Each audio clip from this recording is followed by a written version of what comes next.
Saya baru tahu juga bahwa ternyata setiap bulan banyak juga yang kirim ke luar negeri orang Indonesia. Uang-uangnya utamanya ke beberapa negara di kawasan sini. Rencana bagaimana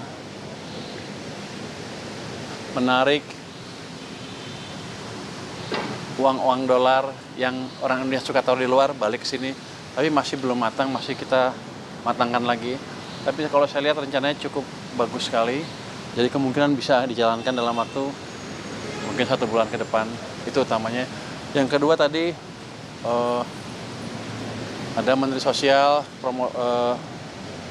menjabarkan programnya tahun 2026 yang biasa kurang anggarannya. Dia minta nanti kalau bisa ditambah anggarannya. Akan kita pelajari bersama antara keuangan dan sosial, nanti baru kita hitung seperti apa kalau perlu ditambah dan bagaimana cara nambahnya dan kapan akan ditambah. Soal dolar tadi, apa Pak ya? GHG lagi atau? Oh enggak. Ini betul-betul market base. Kalau saya kan orang market. Jadi ya pasti market base, bukan memaksa orang itu, tapi akan memberikan. Ini masih belum matang ya, boleh ngomong ya? Saya nggak tahu. Dikit aja mungkin pendiskil Pak.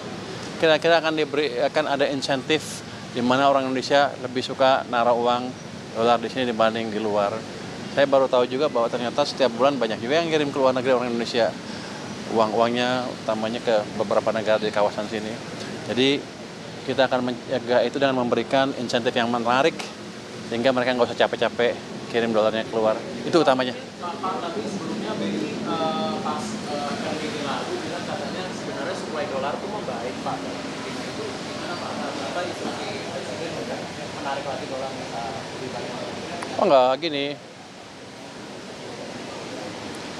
Mungkin sekarang emang membaik, tapi kita masih ngelihat ada yang masih bergerak keluar.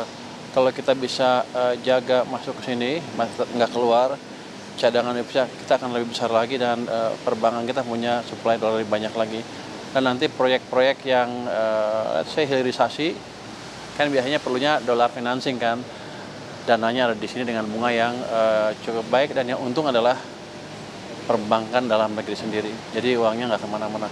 Itu kira-kira rencananya. Saya nggak tahu bisa ngomong apa ya, kira-kira begitulah. Pak, masih soal PBB Pak, ini kan BI rate sama Bank rate kan turun, kompak supaya makin akomodatif. Nah itu tuh dari Bapak sendiri melihatnya dampak PBB SDM kita bakal masih menarik ya sih Pak, kan di tahun depan saja masih penerbitan SDM kan cukup besar Pak yang mendominasi untuk pembiayaan.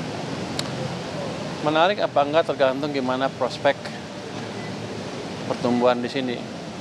Jadi biasanya mereka masuk ke sini bukan hanya yield aja, tapi juga mencari stabilitas.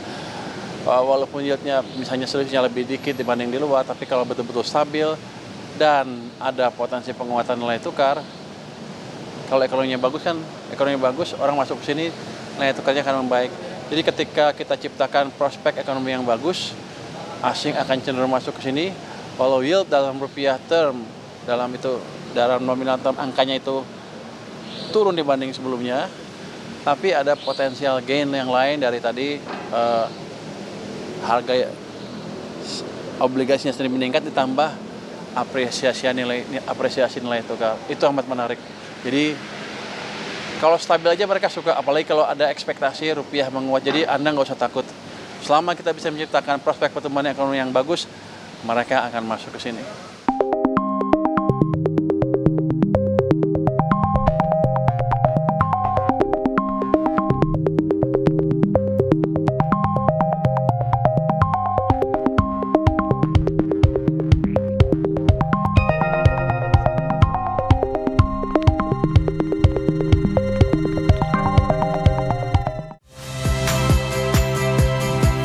Saya Cynthia Rompas.